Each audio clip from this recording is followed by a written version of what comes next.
Hello. Everybody's a bit late today.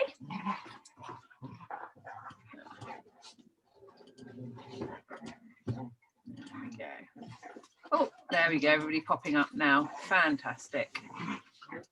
Lovely. Hello, everybody. How is everyone? Hello. Hello. Yes, well, Hi. My dogs are having a little bit of a play in the background today, I'm afraid. They've all decided that they're all going to have a go. Yeah. well, at least you're back. Apologies for the noise. Yes.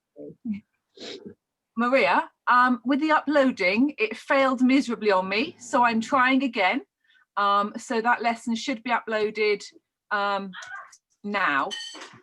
But I thought my daughter's just been jumped on by a dog. Oh dear. So yeah, if you check on the YouTube, then you should be able to see the lesson now. Let me know if it's a problem at all. But yeah, it took, because it's like 2 hours. It took so long to upload. I think it died, and then I needed to start it again. So should all be there. Okay, right. So today we are working on infant sleep, and we're going to look a little more than we did in level 3 about how the sleep cycle changes over time, the normal sleep behaviours, also how to support parents and understand what should happen from 0 to 6 months, so longer than that first newborn few weeks. So we will start with an activity, and we're going to think, at what age do you think that these things are normal? And for this, normal means most children do this without help. They don't do it because of sleep training. They'll just fall into these patterns. So have a look and choose one, and we'll put it onto the timeline. I'm going to get them out of the way a bit. So who wants to start with one? May I? Please. Stay awake for 30 to 60 minutes at a time. I think it's from the birth. Yes. So that's what we'd expect little tiny babies to be doing. They're not going to manage much more than half an hour tops between their naps. Great. Someone else?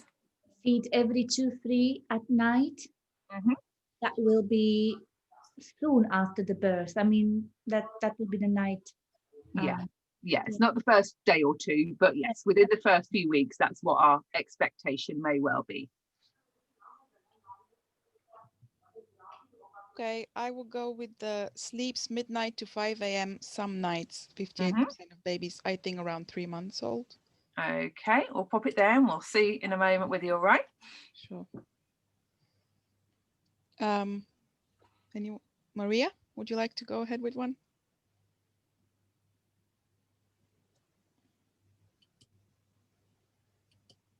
Oh, we can't hear you. I can see you speaking, but I can't hear you at all, and you're not on mute.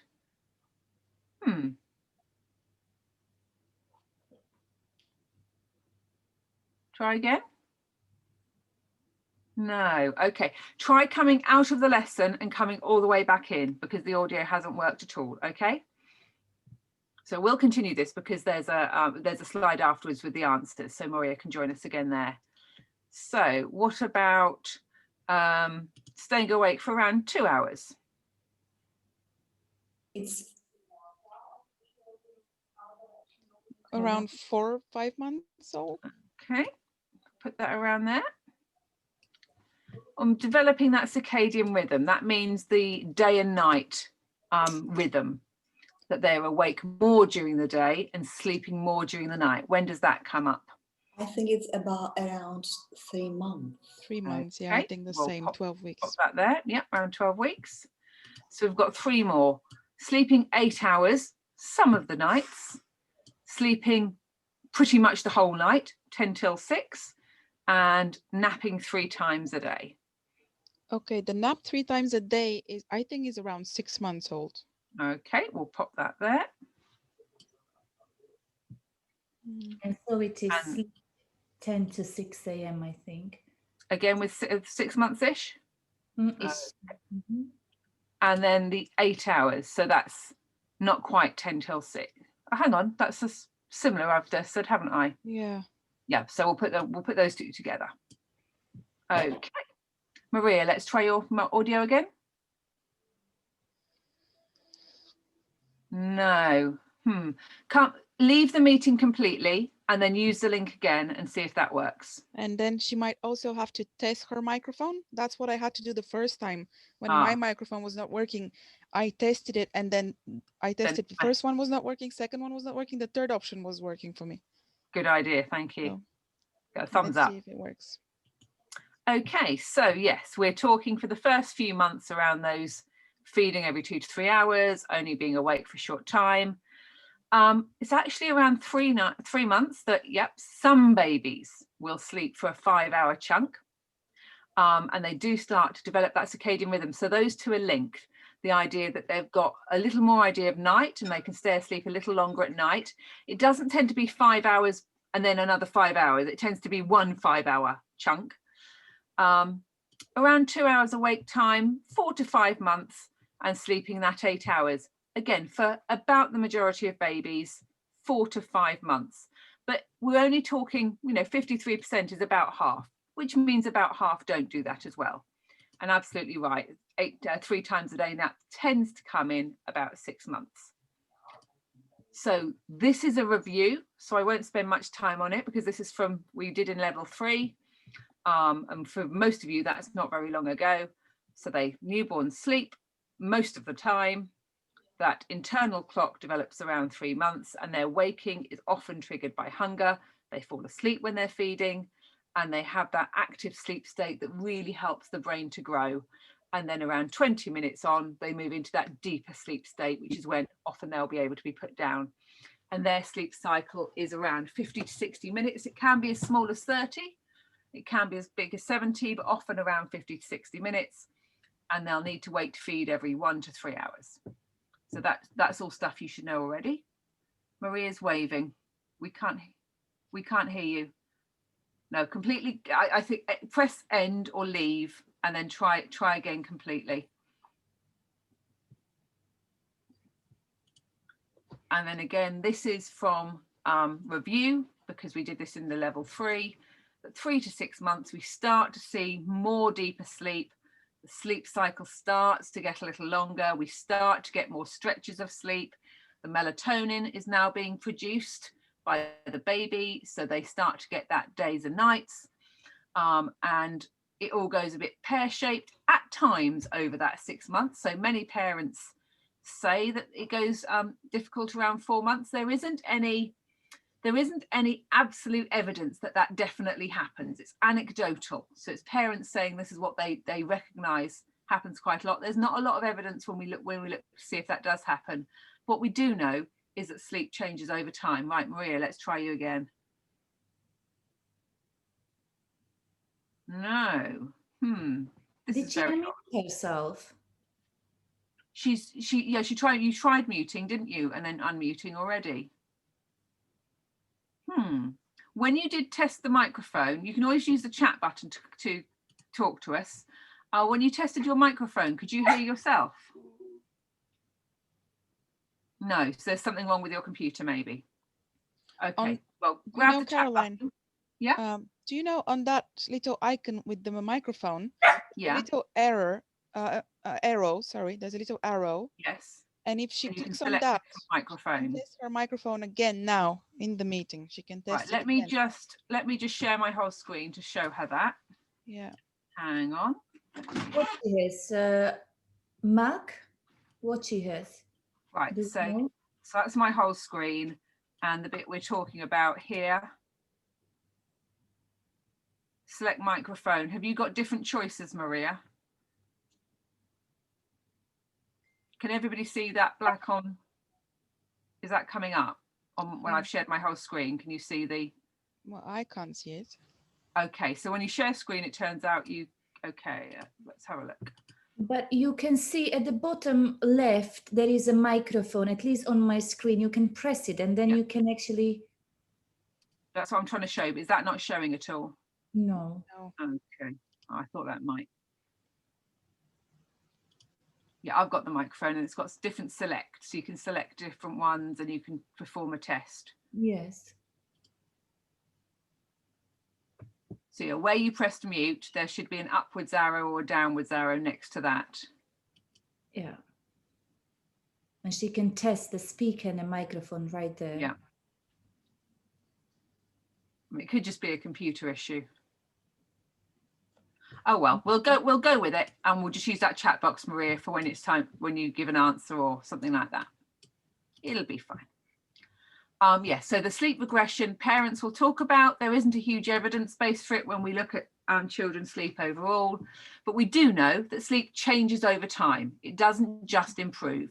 And often when children have lots of things going on neurologically in their development, then sleep can be impacted by that.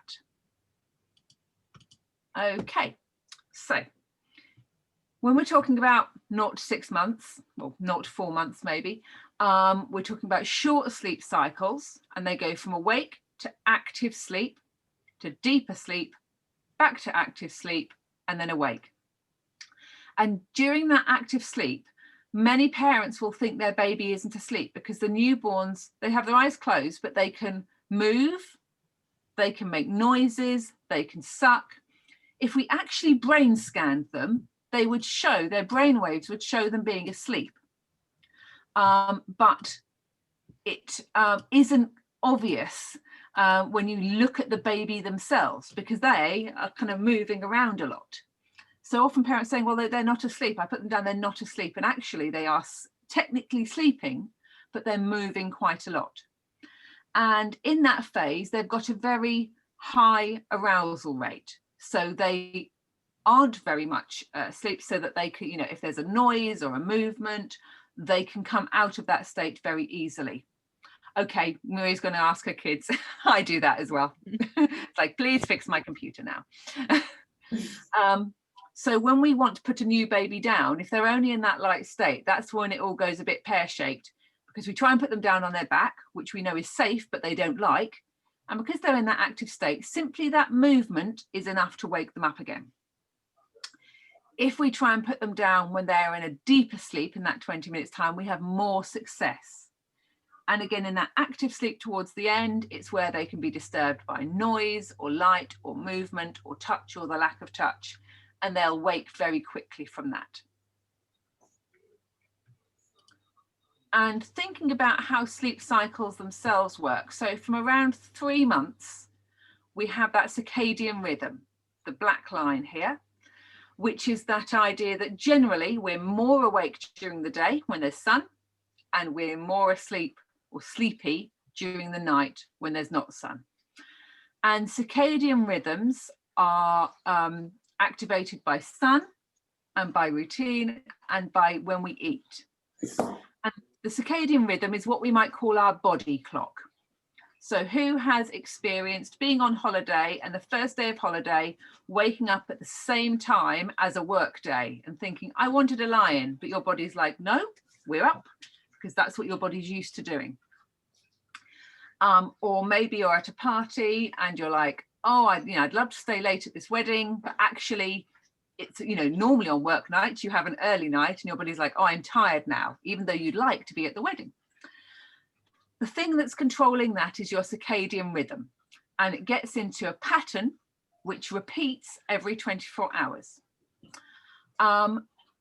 So that's one of the things that controls how sleepy we feel, but it's not the only thing. The other thing is this homeostatic process, and that is sleep pressure. So who sometimes wants a nap in the middle of the afternoon? Me. Definitely. Our circadian rhythm as adults isn't just be awake for the whole day, be asleep for the whole night. Actually, most of us have a dip in the afternoon where we could do another bit of sleep. Oh, my puppy's wanting to come in, sorry. Come on, Papa. Oh dear, it's raining, she's very wet. Oh. And we can push through that because we're working with our circadian rhythm. So if we don't have a sleep at that point in the afternoon, the circadian rhythm goes back into the cycle of waking up, and we're like, okay, we can move out of this and we can stay awake. So we don't have to do what our circadian rhythm says. We can override it as adults. And the homeostatic process is the sleep pressure that builds during the day. So if you're coming up to bedtime, your circadian rhythm is going, yes, okay, it's towards bedtime, my melatonin's coming in because it's low light levels, my homeostatic pressure says I didn't have that afternoon sleep, so I am quite tired. And both of them work together to help you go to sleep. But say you have an assignment that's due, or you're a maternity nurse with a wakeful baby and you cannot go to sleep at that time. Your sleep pressure continues to build, but you're not reacting to it. You're not helping it by going to sleep. So the hormones change within you and cortisol and adrenaline are produced. And it's the opposite of the melatonin. So the melatonin is going, let's help you feel sleepy. The cortisol and the adrenaline are going, let's help you stay awake. And one overtakes the other. So in an adult, we can have this period where you should have gone to sleep, but you haven't. And you pass through that sleepy period into a period where you can be quite awake. So maybe as a student, you were writing essays at 3 a.m. You had to get the deadline done.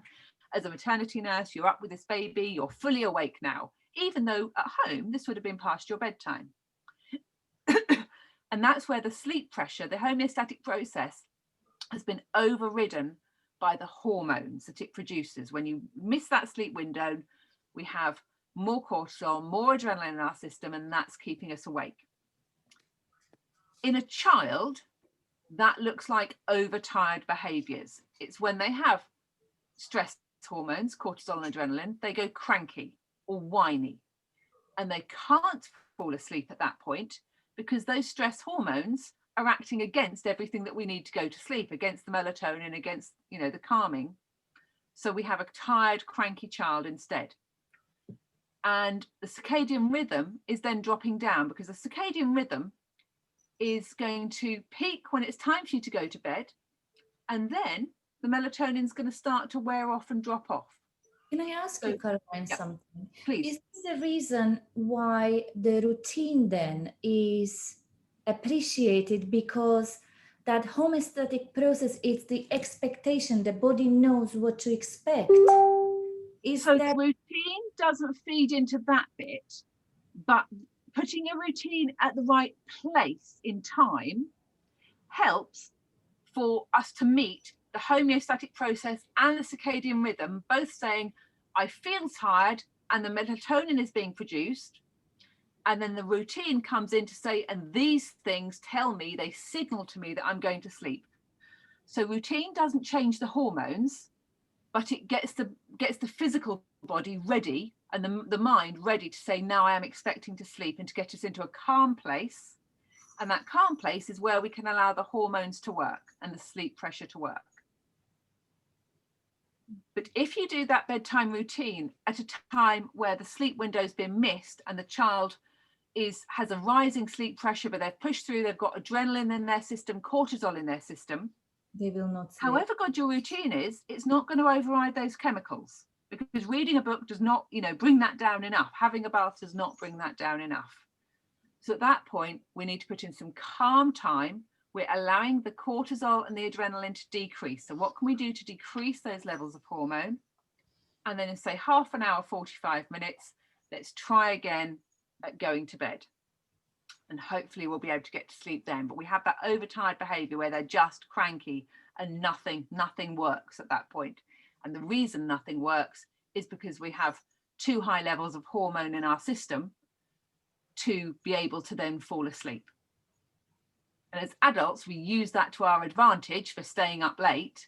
But, babies and children, they're more, they can't override that with the logic of, I'm doing the, I'm staying up late because I have an essay, or I'm staying up late because it's a party. They just get tired and cranky. So this starts to kick in around 3 months for most babies. And it also explains why the early mornings can be so difficult. So you can have a baby who goes down to sleep quite well because they've got a sleep pressure saying they're tired, and circadian rhythm saying it's time for bed. They've got a nice routine, which means they go to sleep calmly. Maybe the first time they wake, they're hungry, they get quickly off to sleep again because they haven't had too much sleep yet. Their sleep pressure is still quite high and there's still a lot of melatonin in their system. But as we come to the morning time, the melatonin is leaving their system and the cortisol is entering their system, which is the hormone that helps us to wake up. And their sleep pressure is much reduced.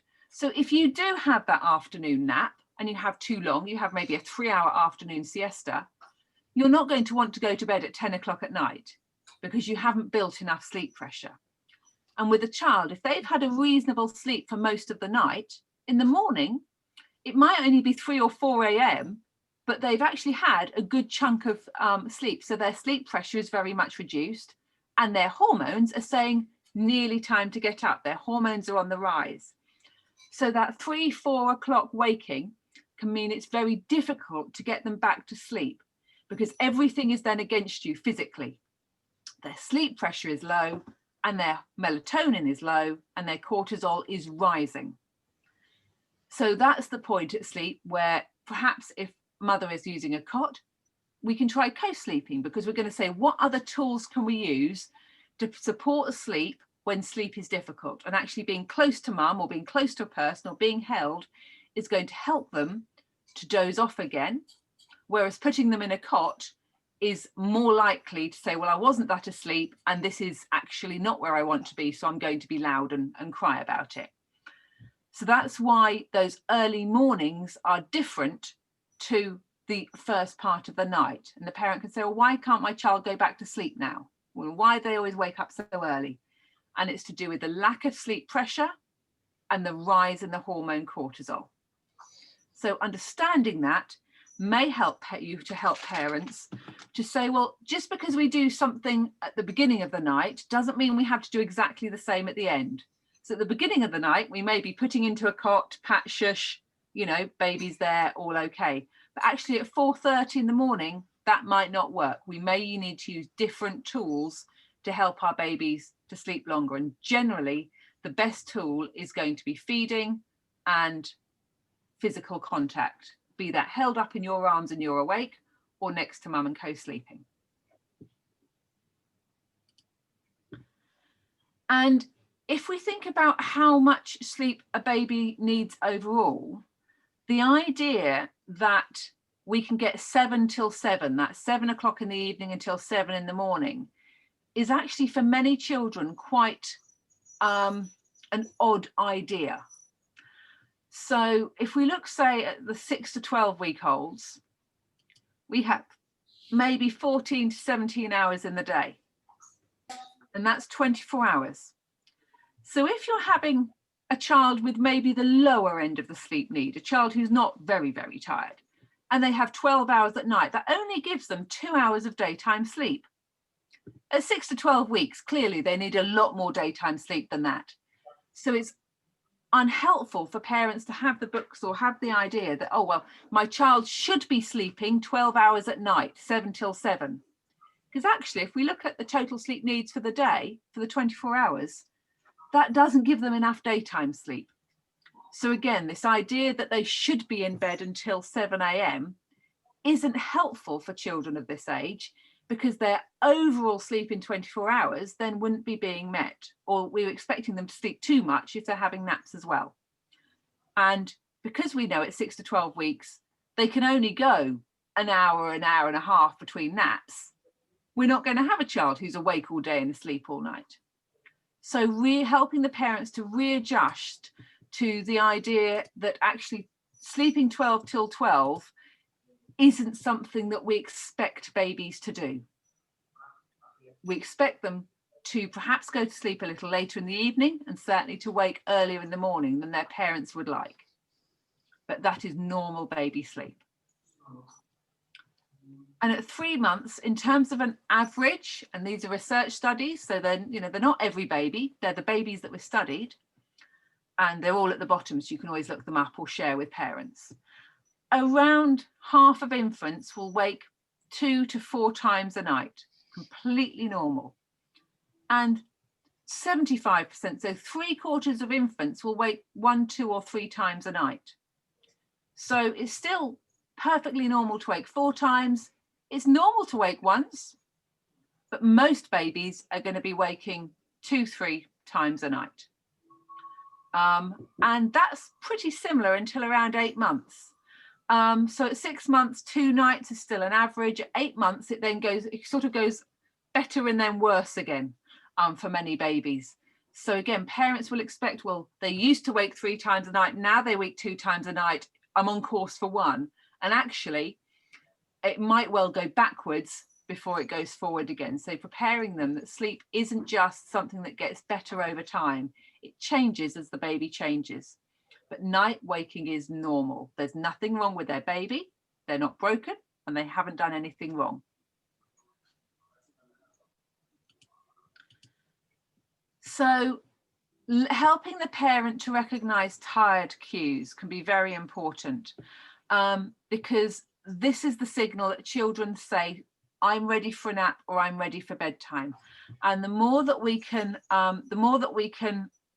learn the child, and particularly help the parent to learn the child, the more likely we are to be successful with sleep and naps, because we're working at a time when we're looking at the sleep pressure rising.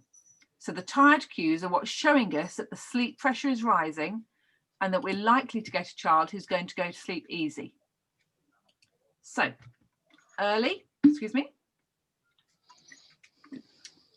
gaze aversion is looking away, and it's the one that is probably most often missed. That the baby just sort of, if I'm looking at the camera, so this is me looking at you, mummy, and then I just sort of look to the side and sort of over your shoulder, that is gaze aversion. And that is the first sign that actually baby is tired of this game now. They want to disengage. Turning the head away then comes, so actually saying, no, I don't want to do this anymore. I'm looking away. And the eyelids starting to go is again quite an early sign. If we don't then start to go to sleep at that point, might see the baby yawning, rubbing, all of that pulling behavior that happens here for many children. They might get a bit jerky or fussy. And again, at that stage, if we're not going to sleep, we get into that overtired behavior and signals where we have missed the boat.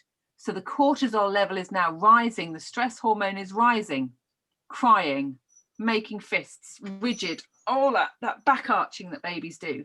That's them saying, I have the stress hormone in my body now and I don't know how to handle it. So at that point, we can't put baby down for sleep. We need to calm them. And when they're calm, we're going to go back and look for that early cue and see if we can get back to sleep at that point. But we can't put a baby in the too late phase asleep because they have too much adrenaline in their system. We'll need to support them to release that adrenaline. And as adults, there are things that we do to release our cortisol and our adrenaline, but babies need support. So if you remember back to the child development lesson we had this time last week, do you remember I said about holding the baby and that skin to skin being important, the secure base?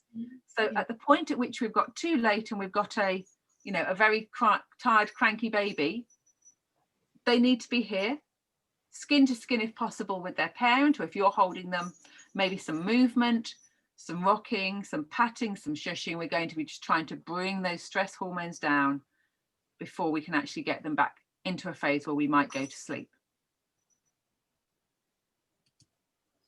And thinking about things that are going to help sleep over time. So these aren't magic fixes. If you do this, it's not going to be ping, baby goes to sleep. This is about building over time things that will help the parents to help the baby to go to sleep. So starting a bedtime routine from birth. It's not about, oh my God, I missed the first week, therefore I'm a bad mum. But parents can start building this in from birth or over the first few weeks or over the first few months, whatever feels right to them. And routines isn't Gina Ford. It's not saying, you need to do this at 7 o'clock and this at 7:15. In this sense, a routine means doing the same thing in the same order each time. So who here can tell me who will share their bedtime routine? So I will obviously, go wash, brush my teeth and so forth. But then I need to listen to a little bit of an audio book generally before I fall asleep. So that's part of my bedtime routine. And if I don't listen to a little bit of an audio book or a story on the radio, then I find it more difficult to sleep. So my body is cueing into that. My partner tends to read on a Kindle before he goes to sleep. It only needs to be a few minutes, but that helps to cue him in to say this is now time for sleep. Who has something in their bedtime routine that works for them? No, I haven't got anything. No? And No. do you go to sleep easily or do you find sleep difficult? Yeah, I usually am asleep in about 5-10 minutes. You're just out like a light. Yeah, I just have a bath, brush my teeth, I'm out. Okay. Maria's saying reading, so just a few pages, and that will help you just to relax from the day, switch off and go to sleep. Super. Anyone else? I do what you do. I listen to audio, watch, and that sets me off. And if I wake up sometimes in the middle of the night, I put it on and it just again. Yes, and sometimes you don't even remember what it was. No, I Because don't. your brain is cued into saying, yep, that will send me off to sleep. It's a learned behavior. It's a behavioral modification response. Who knows about Pavlov's dogs? Who's heard of Pavlov's dogs? Yeah, most people? Okay. The idea sounds that, very familiar. That he trained his dogs. So what he did was every time he fed his dogs, he rung a bell. And after a few repetitions of this, he could ring a bell without the food and the dogs would have saliva in their mouth. They would be ready for food because their brains had connected. Bell means food. So for me and for Adriana, audiobook means sleep. For Maria, book means sleep. So what we do with children is this is a behavioral approach. We are helping them to learn that these things precede sleep. And when we do them in this order, it helps our brains to go, sleep is coming next. So it doesn't really matter what the things are. It's not that one of these is magic. It's just the idea that the same things in the same way help our bodies to learn that the next thing is coming. So obviously drinking is going to be a key thing for babies because that sucking motion and the full belly is going to help them to sleep. So reading or being read to or putting an audiobook on, singing or lullabies or music, massage or touch, changing into bedtime clothes. So even for small babies, we can say, well, now we're going to put your pajamas on. And it's just another baby grow, but we can choose to have that as something that we do prior to going to sleep. Obviously, we'll expect older babies and children to have their teeth brushed, so we can always make sure it goes in the same order. We do this and then that. For many children, we need the toilet or a nappy change. So again, we'll always do the teeth, then the nappy, or the nappy, then the teeth. It doesn't matter. There's no magic which way round, but it's doing the things we do in the same order. And then, of course, saying goodnight. So for babies, we're only talking about 10-15 minutes maximum. We don't want an hour and a half's bedtime routine, which is sometimes what I see with families, that they think must have a bedtime routine and their baby has a bath and then this and then this, and actually it's taken an hour and a half. The baby hasn't put all of those things as in cueing it to sleep. It's just a load of actions and the baby's then overtired. So we're just thinking 10 to 15 minutes. What do we want to be the things that we always do? You'll notice I haven't put a bath on there because for many babies, bath time's quite exciting. It's something we don't have to do every day for babies, and it takes quite a long time. And although the bath might be nice and calming, the bit after the bath where you have to dry them for many babies is not fun. They get quite upset. So we don't really want something that makes you upset as part of your bedtime routine. So by all means, bathe the baby in the evening, but we don't count that as part of the routine. We will have that routine as just 10 to 15 minutes of the things that happen immediately before we're going to go to sleep. And if you have some things for the nighttime, you can do some of those things for daytime naps as well. So I had one family who were from Brussels, and they always played a French lullaby. And so when it was nap time and mummy was feeding and she knew her baby was expecting to nap, she'd put the lullaby on for every nap and for bedtime as well.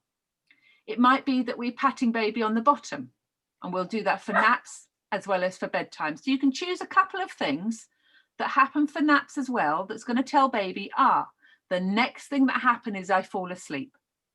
And it's not that it's going to guarantee it, but over time, our body has a learnt response that we are more likely to do this behavior when these things have happened. So when you're helping parents to think about bedtime and nap routines, help them to think about things that are sustainable. That means a piece of music or a lullaby that they like, because there's nothing worse than having a bedtime routine with music that you hate because it irritates you as the adult. So what are they happy to listen to again and again? There's no point having a bedtime routine with a lot of movement if mum and dad have a bad back. So what can we put in that is sustainable for this family? It needs to be what's going to work for them, because they'll be doing this 5 times a day, 4 times a day for naps, and probably 3 times during the night as well. So we've got to think about things with them that they are happy to do again and again. And some sleep trainers, and I do not count myself as a sleep trainer, will say, oh, do not use feeding, do not use movement, because they are bad for the baby. And I take the approach that these things are all completely normal. Some things might not work for some parents, and nothing we want to work for the rest of time. But it can be, if it works now, if it's useful now, that's a good thing, because change can always be made over time. But we can only parent for now. We can't parent for what we think might happen in 9 months' time. So if feeding or rocking works now, then let's use those tools, because they are normal for babies. Over time, we can decrease those tools and bring up other comforts that the parents find easier. But we can't give a 3-month-old a comforter because we want a clear cot. So we need to use some other tools instead. A 1-year-old, we may give a soft toy to, which will help. So we can do different things at different ages. Puppy, shush. So none of these things are bad, and parents shouldn't be made to feel that what they are doing is a bad choice that will ruin their baby. These are all normal choices that parents have been using for millennia. And if at some point in the future they want to make a change, that is fine then. But if it's working for their baby now, then that is a good thing, not a bad thing. Puppy, come here. You're woofing at me. Right, so things that can help and you can support parents with in the first few weeks that you're with them. So we're talking here about building healthy patterns. So I'm just going to move one dog so that the puppy can come past, because my big dog is here and that means the puppy won't come. Go on, move. Get out of the way. Go on. Come on. She's scared of the big dog. So if the big dog sits in the door, she cannot come to me. Come on, good girl. There we go. Perfect. One puppy back. You saying hello? Oh. You saying hello? Say hello. Say, I'll come to see my mum. Yes. It's so big now. So things that you can help the parents to help their baby. So not having silent day for naps. We are helping the baby if we have bright and active days and dark, calm nights. There is absolutely no point in a baby from 0 to 12 weeks having dark for naps. No point, because they are not producing melatonin. So melatonin enters our system, and one of the things that triggers it, or the main thing that triggers it, is the night, the dark coming. But 0 to 12 weeks, they don't have this hormone. So putting them in the dark for sleep has no impact on their sleep because it's not affecting this hormone. So having those bright active days is actually saying to the baby, it's okay to have your nap in the family home. This is how we live. This is how noisy we are as a family. let's get used to this. And there's no point with the dark because the hormone that it would help isn't there. But we are going to focus on dark, calm nights because we are going to be helping the baby to learn and associate that this is when we have our long sleeps. And after about 12 weeks, the melatonin will start to kick in with the system, and the darkness and the calm in the early evening will be what helps the melatonin to rise, which will help sleepiness to come. We're going to use 4th trimester, so we're recreating the womb. Oh, for goodness sake, puppy, you're being awful. Gosh, shoot. Sorry, she's having one of those days. Like a, you know, small colicky child today, isn't she? So perhaps using white noise or something that's going to mask sound, having the baby swaddled so that they're feeling comfy, or sucking, or using movement, are all things that are just saying, this is what you had inside and this is what we can recreate outside. They're not bad ideas. They are helping the baby to say, this is what's going to make you feel comfortable. It's a really good idea to help the parents to build up a range of things that help sleep. So the parent who only has one tool has not a lot of choice when that one tool doesn't work. And this is particularly true, I find, for breastfeeding parents, because breastfeeding is pretty much the easiest way of getting your baby to sleep.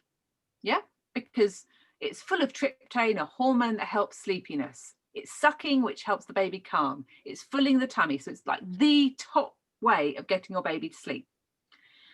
But if it's the only way, it doesn't give you many other tools when you don't want to feed, when someone else is holding the baby.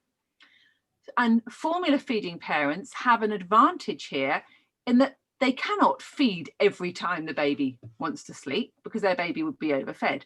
So they have to build up more tools. So help breastfeeding parents alongside their breastfeeding to build up things like patting on the baby's bum, singing the lullaby, playing the music, rubbing the back. So we're saying, what else can we help bring alongside that breastfeeding to trigger sleep? And when we have a few cues like that, it means the parent can think about sustainable ones. And if they want to drop down one of those cues, they have other things already in place that they can bring up. So it's a bit like if I asked you to go on a diet, if I just said, stop eating, please, that would be very difficult to maintain. Yep, don't eat is very difficult.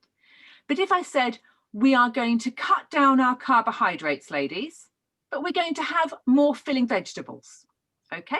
So we're going to help you to feel full with your vegetables, but we're going to start to bring those carbohydrates down. We're not just going to cut them out completely. We're going to start to have less this week, less the next week to help your body to get used to this. But to help you, we're going to have more vegetables to help you feel full. Would that be a more sustainable diet for you? Rather than just saying, stop eating carbohydrates, eat less food. So in the same way that we're building up your tolerance to having less carbs, and we're helping you with that extra comfort of more vegetables, we work on the sleep in the same way. If at some point mum wants to reduce feeding to sleep, we build up the other comforts before we reduce that feeding. So we're always balancing the baby's needs. We're not just saying, don't have this thing which you like, because the baby can't understand that. We're going to help by following and supporting their natural rhythms. So we're going to be the expert looking down and telling the parents, oh, can you see that your baby's now looking aside? That is one of the early cues. Gosh, yes, they are really arching their back now. That's a late cue. So let's calm and then try again in 20 minutes. So we're helping the parents to identify those natural rhythms and patterns. And as a maternity nurse, you are not a completely tired new parent. So it is absolutely possible for you to be recording things, recording times at night, to say, where are the patterns emerging? What can I see from what I'm recording? Does baby always need to poop now? So we know they're going to wake up because they always poop at 3 a.m. So there's no point trying to go to sleep from 2 till 4. What's the point of that? Let's try and get a feed in at 2:45 because I know they're going to poop. Let's work with that natural rhythm rather than against it. And supporting feeding, because if the feeding is problem-free, the baby's getting enough in their tummy, that's going to help their sleep.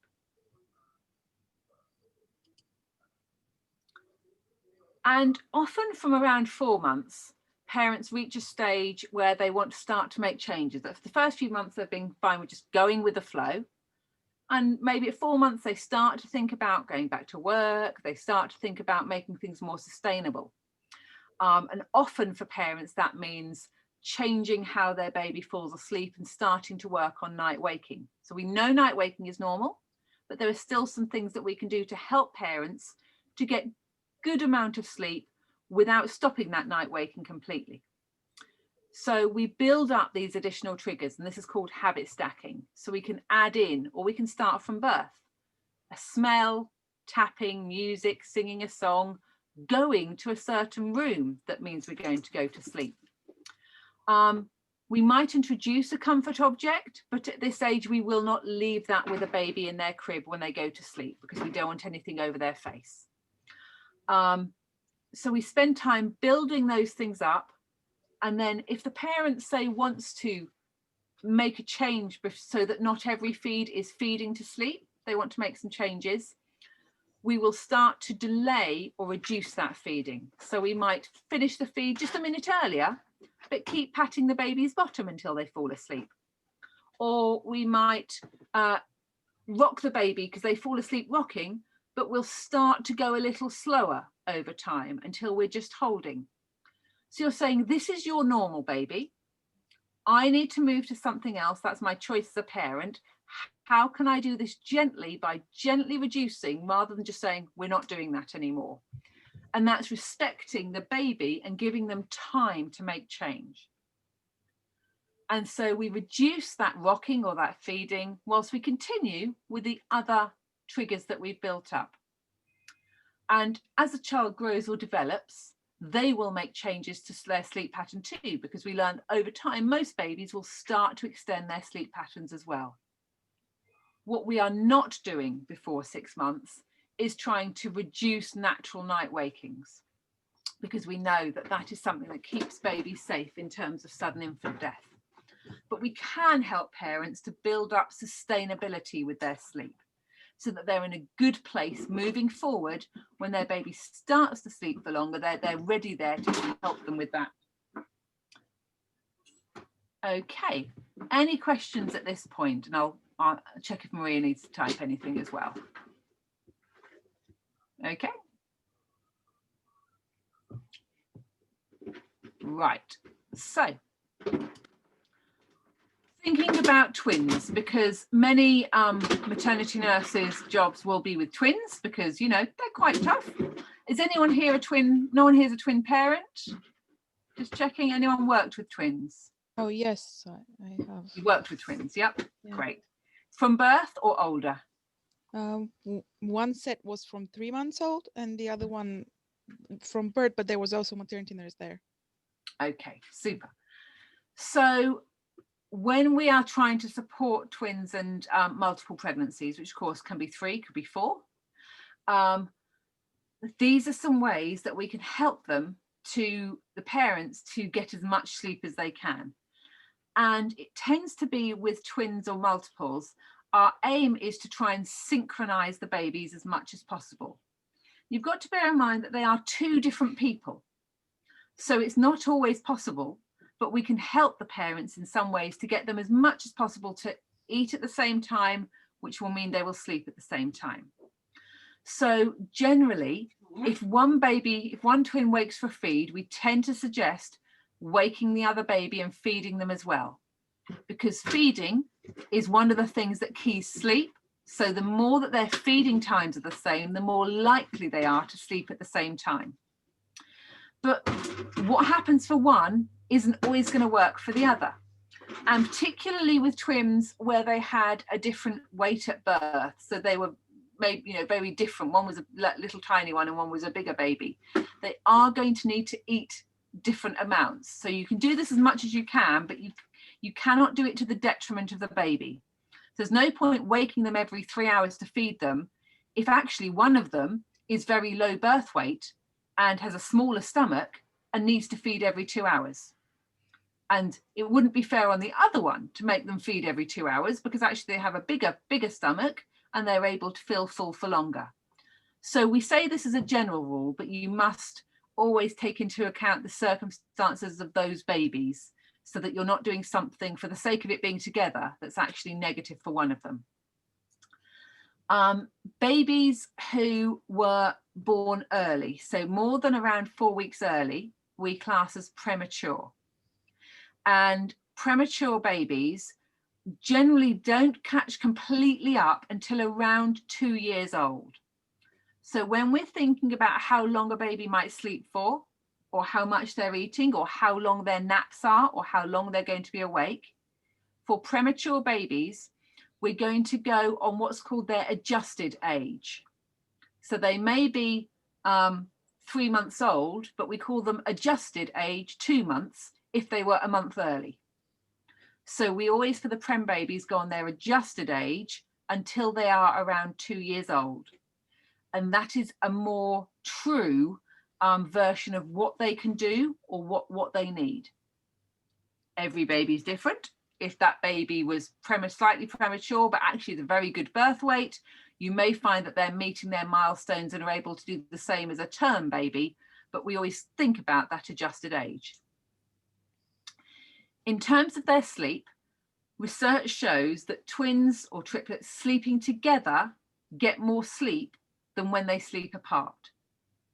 So helping the parents to think about equipment that will help the babies to sleep in the same sleep space initially is a really good idea. And generally, Moses baskets will not fit 2 babies in and would be unsafe, but cots certainly will. And there are some sidecar cribs, the cots that fit at the side of the bed, which are larger, and you can fit both babies in together for a period of time. There are some safe and some unsafe ways to do this. So what we're looking for is feet to foot, the baby's feet being at the edge of the bed. Who can remind me why that is an important thing? Adriana? So the baby don't slide into the sleeping bag. Absolutely, or under the cushion or under the covers, whatever they have. So that is the absolute key that we're looking for. What we're not worried about is the babies hitting each other, because they've spent 9 months in the same space. They are very, very used to the feel of each other. So although parents might worry that the babies will wake each other up, research shows us that actually the twins are very good at not reacting to the other twin, because that is just like background noise for them. This is just what happens. It's what they've learned. So the key thing is not about the space between the twins, but where their feet are. So you can see these first 4 positions are all considered safe, because every time each baby has a foot at the edge of the cot, and it doesn't matter which way round the baby is, or babies, as long as each of their feet is at the end. They can be the same or they can be different. In terms of which one to choose, it's about the size of the space that they are in. So where do they fit best? And also, what is the mother going to be doing? Is she trying to pick up babies to breastfeed or feed them? If she's had a cesarean, then we need to think about where those babies are so that she can be helped to pick them up as easy as possible. But of those 4 ways, there is none that is good or bad. They are all safe. And you just might find some parents might prefer, or some cots are bigger, but generally the babies are happy being nice and close together. And the 4 underneath are not safe, because the only reason they are not safe is that none of the baby's feet are completely at the foot. They've always got this possibility of going up under the covers or under the sleeping bag. So that's the only thing you're worried about, is where the feet are, rather than how close the babies are, because they are very used to being close together. And then thinking about twins and premature multiple babies, often they are low birth weight or premature, but single babies can also be low birth weight or premature. So this applies to all of that. So when the baby spent extra time in hospital, the parents may have seen things that are safe in hospital, but are not safe at home. And that's the difference that you need to help them to understand, that the things we do in a hospital are different from the things we do at home. That includes what drugs we take. You know, we might be very happy to have a morphine drip in a hospital. It wouldn't be safe at home. And it's the same thing for baby sleep. Often in NICU, which is neonatal intensive care, or SCBU, which is special care baby unit, babies are put to sleep on their tummies because actually their breathing is better, they sleep deeper, which if you have a premature baby or a sick baby is a very good thing. But of course, what they also come with is a nurse watching them and many, many machines that are very high quality, not a £300, you know, sort of baby oxygen monitor, but a £3,000 baby oxygen monitor. So very good machines to check that those babies are safe at all times. They may well be wearing a hat to keep their temperature up. In the home, we are concerned about them overheating. In a hospital, of course, this may be a baby who needs to be kept very warm, but the temperature will be monitored in that cot or that incubator. They also might have rolled up towels either along the side of the baby or in a U shape underneath, because babies love to feel all snuggly.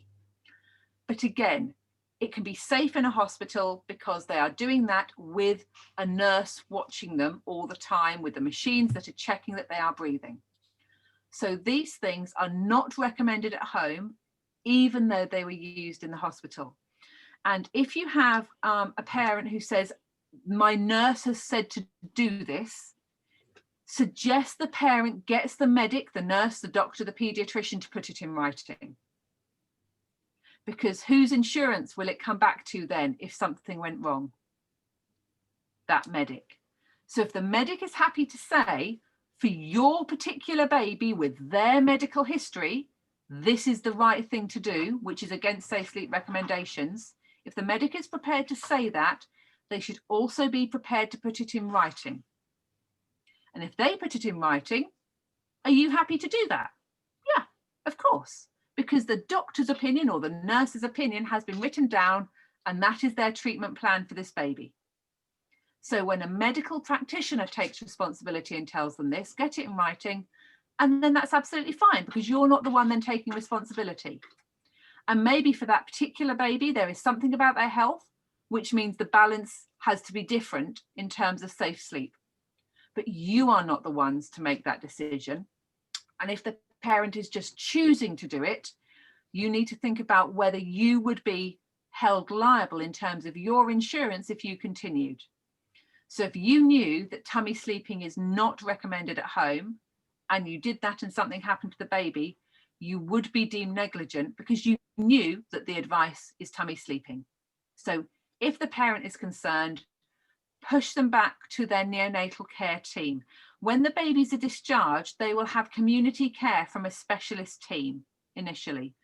So they will still, they're not just like, that's it, you're home from hospital, have a go.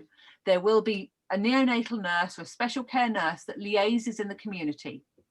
So if the parent is saying, I think we should have these things still because they had them in the hospital, encourage the parent to have that discussion with a medical practitioner who will either reassure them, no, your baby does not need this, and then you're fine as a maternity nurse, or they will say, yes, they do. And at that point, fine, they can sign it off. They can write it in the baby's care plan, and then it's their insurance that's on the line. What we don't want to be doing is supporting parents to have anxieties and to do these things to lower their anxiety when it's actually increasing the baby's risk. That's not going to be helpful for the parent or the baby. However much I love co-sleeping and bed sharing, it is not recommended for premature or low birth weight babies. If we remember that video from Helen Ball, for which I think you've seen, do you see Helen Ball's videos, part of level 3? Yes. She was talking about that triple threat, the vulnerable babies. We know that premature and low birth weight babies are more likely to have intrinsic medical vulnerabilities. So as they are more vulnerable, that's one part of that triple threat. So we're not going to put co-sleeping into the mix. It is the parent's decision ultimately. And obviously if they're bed sharing, it's not your problem because you're not then with the baby. The parent is there with responsibility for the baby. But the recommendation is not to do so. The general accepted change then is when the baby reaches their term, so 40 weeks, if they are at a good birth weight, if they are then at a reasonable weight and there is nothing else medically going wrong, then the parent can consider whether at that point bed sharing is right for them. There is not enough evidence to say whether premature or low birth weight babies who are older, whether it is safe or not. We just don't know. So if you remember the in level 3, there was Catherine Stagg talked to us, didn't she, as one of the webinars. So we can go back to that, share perhaps some of that information with the parents, that we think that once a baby has reached 40 weeks plus and is a good weight and has no other underlying medical conditions, bed sharing may be a reasonable thing to try. But there is a balance there of risk and we do not know. So it's the parent who needs to make that decision. But certainly these babies are more vulnerable. Okay, so we're going to go into pairs. We're going to have 2 of these and then we'll do family C together. So let me grab some breakout rooms. Okay, Jana and Maria, could you please do family A? And Adriana and Elena, could you choose family B, please? Yes. So open the rooms if you'd like to take a photo of your scenario, and we'll maybe have 5 minutes to discuss this. And what we're going to be discussing and sharing is what information would you tell the parents and what suggestions to support sleep might you make? So information and suggestions. Okay, I'll open the rooms when people are ready.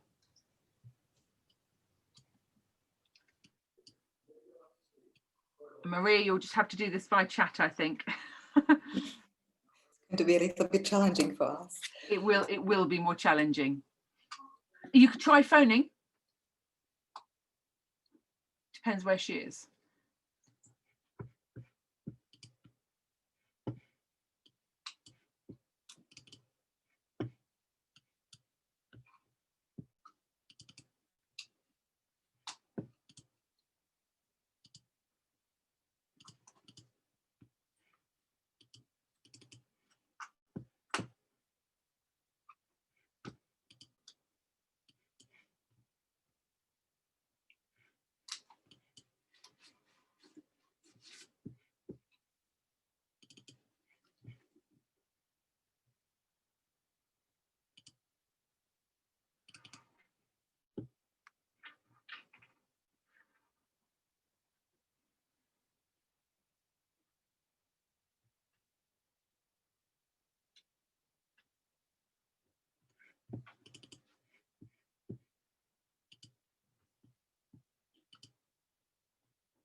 Okay, one group back. We'll just wait for the others. Yeah.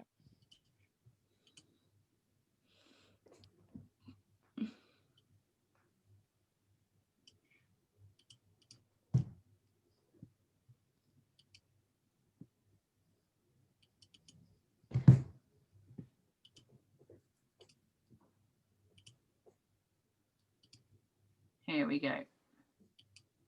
Right, okay. So let's start with the first scenario. So, doobie-doobie-doop. Let me bring it up. So I've got just preparing the next thing that we're sharing. Let's get that up. So Ray and Al, have recently welcomed their third child. So lucky them. They've got a 5-year-old, a 2-year-old, and a 4-week-old. And you're there for a month to care for the 4-week-old, not the 4-year-old, silly me. And then after that, that's it. They could only afford 1 month's support, and then they're going to be going it alone. So they're not going to have a nanny or anything going forward. And their 2-year-old, since baby was born, has gone backwards. So they were sleeping through the night, and now they're waking up once. The formula-fed 4-week-old is waking every 3 hours or so, which sounds pretty normal. But the family would like to stretch out those feeds and have that little one waking just twice a night. So thinking about the whole family, what information would you think you should share? And what support or strategies might you suggest to them to use over time? So we suggested with Maria that the information we would say to the parents is that baby needs to be fed every 3 to 4 hours at that age, at least. Yes, absolutely. 4 weeks old, any kind of stretching might cause the risk of SIDS syndrome at that age. Mm-hmm. And we need to, suggestion is, basically we need to follow the natural pattern of the baby's sleep at that point. And what might help, not waking, I don't know, it might help co-sleeping with the parent in case if the baby is not low weight or... No, yeah, nothing like that suggested. That's normal term baby. Yeah, that's what we were talking about. Yeah. Looking at the whole family, they also have a 2-year-old. Yeah. So where could you signpost them perhaps to get some support? It's not your job to look after the 2-year-old, but what might you suggest that they do to get help with that 2-year-old, or to signpost to some additional support for that family? Because obviously if they've got waking every 3 hours plus another child waking, that is going to be tough going for them. Yeah, to suggest another professional you could call in, or to suggest to put the 2-year-old into the routine, which might help to sleep through. Yeah. So so sleep training expert. You could say, well, I'm not here to work with your 2-year-old. Have you considered, calling on someone to get some support? So just reminding them that although it's really normal for her to regress, actually there are other people who can support them as well. So they don't have to be completely alone, even though they're not choosing to have a nanny or so forth afterwards.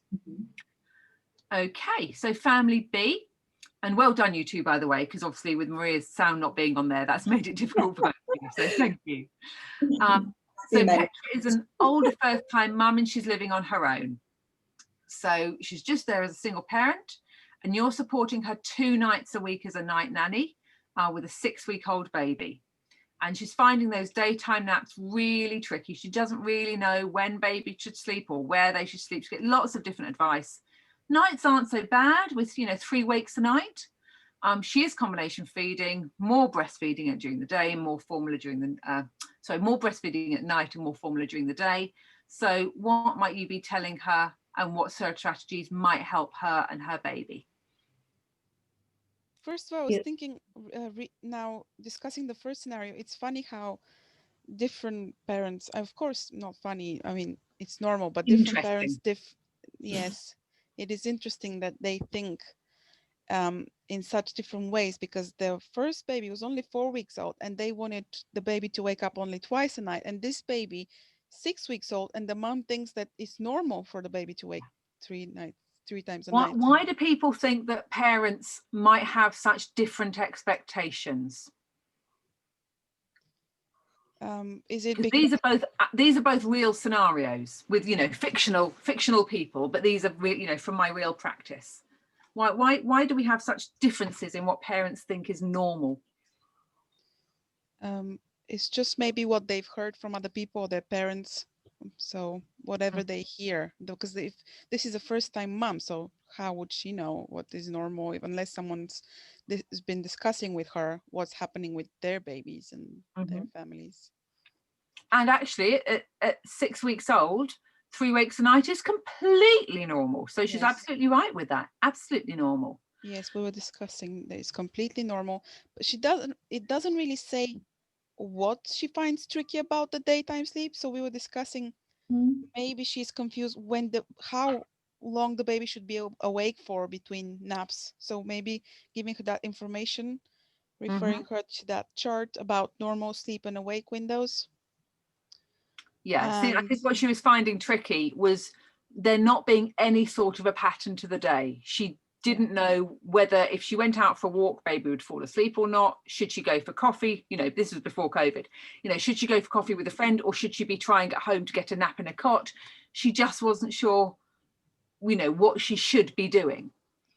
Well, knowing the normal sleep and awake windows, then still I will probably let her know about early sleepy cues. We were discussing that as well. And the other thing was implement a sleep time routine for during the day as well for the naps. A quick one, 10-minute one, still enough. Like a song that she sings the same song every time while changing the nappy or something like that, and then feeding the baby off to sleep, something like that. Adriana, anything to add? Yes, so if the baby finds easier to fall asleep whilst being breastfed at night, so maybe we can mimic it a little bit during the formula feeding skin to skin. Perfect. So, soon after the baby is finished, or even actually during, and also so to mimic that, and so that could be a clue, part of a clue for the baby. And also what we haven't discussed, and I've just remembered, it's that for mom to watch or to inform her from baby's active sleep to going into the deep sleep. So whilst the baby is maybe skin to skin on her breast, wait until the baby goes into the deep sleep, not to put the baby down too early whilst the baby still is moving around. Otherwise she would have to be really too careful, either, you know, not to be noisy, or because the babies feel when being untouched. And that's often what mums mean when they say that the naps are tricky. It's because they try and put their baby down straight, you know, feet on their back, and then they're awake, and then what do? Do they try for another nap? And actually, that, you know, they put their baby down very early in the sleep cycle, and of course baby's going to wake up again, and we'll just be repeating this every hour all the way through the day. She has asked, she doesn't know where her baby should be sleeping, when her baby should be sleeping. At 6 weeks, would we expect her to have any sort of a pattern yet? Not really. No, absolutely. Maria's come up with no. So what we could do is to suggest that during the day she just starts noting down when baby is asleep, just to keep an eye on what's happening, to see if she can look at patterns developing over time. Because over the next few weeks, these things might start to emerge. We wouldn't suggest that at night, because we just want her to sleep at night. But in the daytime, if she just has a notebook open, if baby does fall asleep, note it down, and it can help mum to notice patterns. However, it depends on the mum. If mum is very anxious, it can be that actually she starts to do, oh, my baby was only asleep for 19 minutes, and that's an anxiety. So we have to balance it with what we know about the mum. Will noting things down help her to see patterns, or will it actually raise her anxiety because she's then worried about the sleep? In terms of how the baby should be sleeping, we're going to say that however is normal. This is normal, that is normal, that is normal, that is normal. Everything that she's doing is okay. And she can then start over time to make choices that feel right for her. But just reinforcing that whatever she's doing is fine. She's not doing anything wrong, which is the predominant message from sleep training books that, you know, tell parents this is a bad thing, you are doing something wrong, this is the only way to do it. So reinforcing that whatever she's choosing is fine. Caroline, so the baby skin to skin on mom's breast, and Yes. the baby falls asleep. It goes into that deep sleep.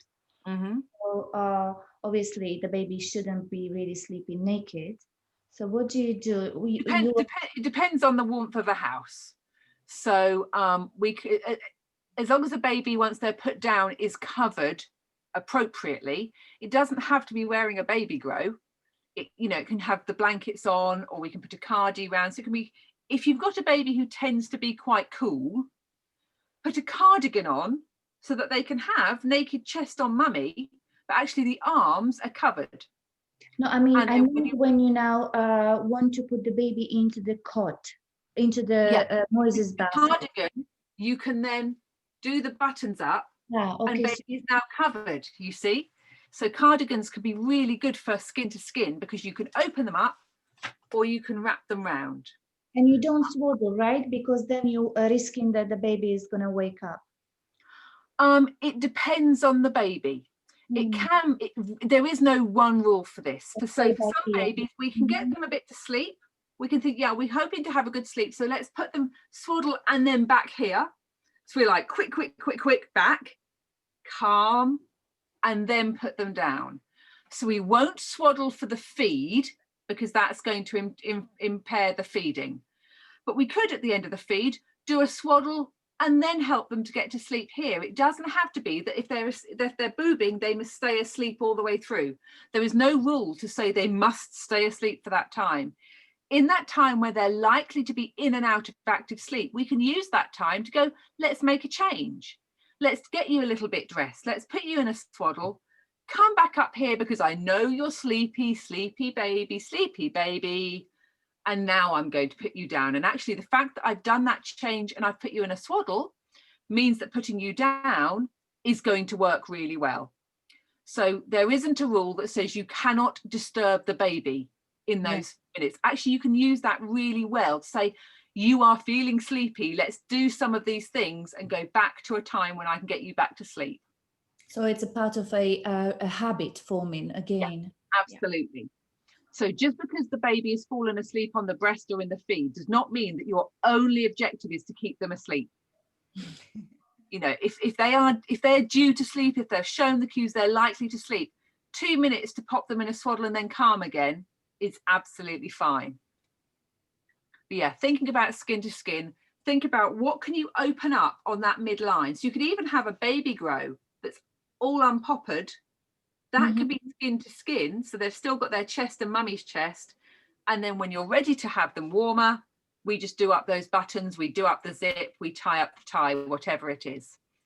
So although obviously skin to skin is amazing when it's baby completely naked, when you're thinking about actually the two things, let's balance skin to skin with let's be warm for sleep, think about what you can open rather than stripping off completely. And many baby clothes can be made so that you can have a lot of skin in this area, but actually other bits are covered that you know that will then keep them warm in the bed, in the cot. Right, let's look as a group then at family C. So Peter and Phil, two dads together. So obviously their twins were born via surrogacy, and they are formula feeding because neither of them have working boobs, and they haven't got anything in place at all. You know, they've just, these babies have just come home from the hospital and they're just like, 2 babies. So they've got nothing in place. You are there to be their guide for 4 weeks. So, you know, they've done their homework, they've done antenatal classes, but they are very new to babies and they have 2 of them. What is our group going to suggest to them in terms of information about babies and things that might help them to succeed as dads?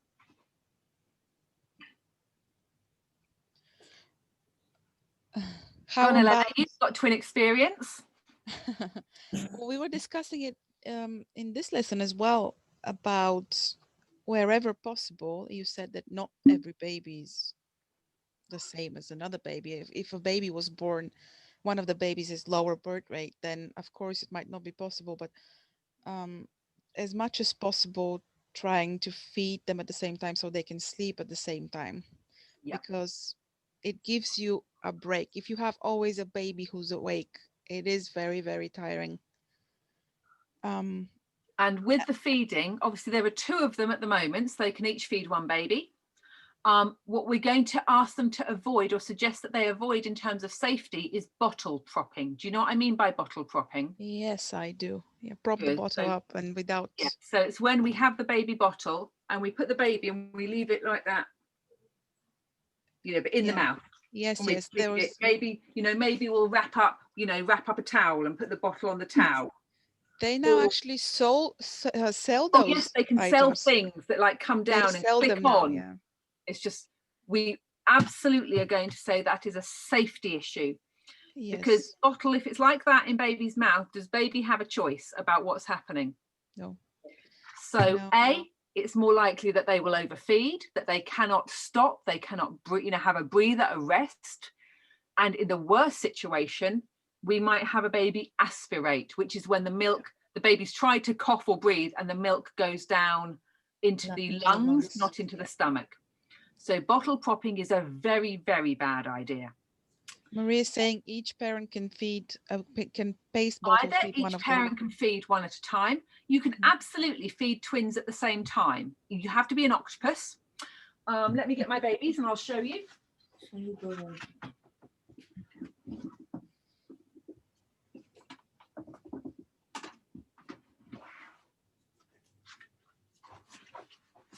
Of course, I left my box in the other room that I was in. So we can have 1 baby in the crook of our arm. Yeah. And the other one in the lap, no? The other one can be here. So I have 2 hands, 1 for this baby and 1 for this baby. Can you see there? Yeah. So 1 baby here and 1 baby's on my legs here. Or obviously, you know, you might have your legs crossed, but you've got the baby sitting quite upright in your legs or on your knees, and the other one in your arm. And then you swap the hand so that the hand with the baby in the arm is feeding the opposite baby. Yes. So it is possible, but practice with some baby dolls before you practice with people's babies. Yes. It's not ideal in the sense the ideal is for the baby to have 1 person looking at them completely and only focused on them. That's the ideal. Yeah. But this is the real world. And sometimes 1 person must feed 2 babies. So it's much better if they are with you and you are holding both bottles. It can be that you may, for some babies, need to sit them up. So there are breastfeeding cushions can be really good for sitting a baby up in. So we want them quite sat up. The single breastfeeding cushions that look like a crescent moon. Little one can sit in there quite reasonably. And the point is you are the one holding the bottle. Sitting up isn't the dangerous bit. The bottle just being there propped is the dangerous bit. So it is possible to feed 2 babies at once, and either sitting on you ideally, or if not, sitting in a breastfeeding cushion. We don't want them to be scrunched up. So baby chairs aren't great because they really scrunch up the babies. On your knees can work really well because they can be quite flat on you. And you're focusing on the baby and remembering that paced feeding technique. And Maria said, so every 3 hours to 4 feed at the same time. So yeah, absolute pace feeding being really important. And each parent feeding a baby, make sure that if they're doing it 1 per baby, that they swap frequently, because you want each parent to have that bond and attachment and knowledge about each of their babies. It can be very easy. And something I've often found is that there's 1 baby who will be a bit more difficult feeder, and 1 parent or 1 person tends to do that baby. And it can be with the maternity nurse, like you'll do the more difficult baby because you know mum's tired. Actually, that doesn't give her or the other parent that opportunity to learn how that baby feeds. So whether it's two parents or you and a maternity nurse and a parent, as much as possible, each feed, swap who is doing which baby, because it's really important for everybody to get to know each of them. Right, what else would we be suggesting and giving information about to these new dads? Safer sleep, especially if they're going to be sharing a cot, what we were discussing today. So let's assume they're going to share a cot. What sort of messages are you going to give them? That we're aiming for each baby to be in the position feet to foot, and we'll probably show them. Absolutely, you're going to demonstrate, aren't you? Yeah. And often you might swaddle the babies and then put them really quite close together, but always feet to foot. Security positions, yes, so Maria's talking about we're actually being close to each other.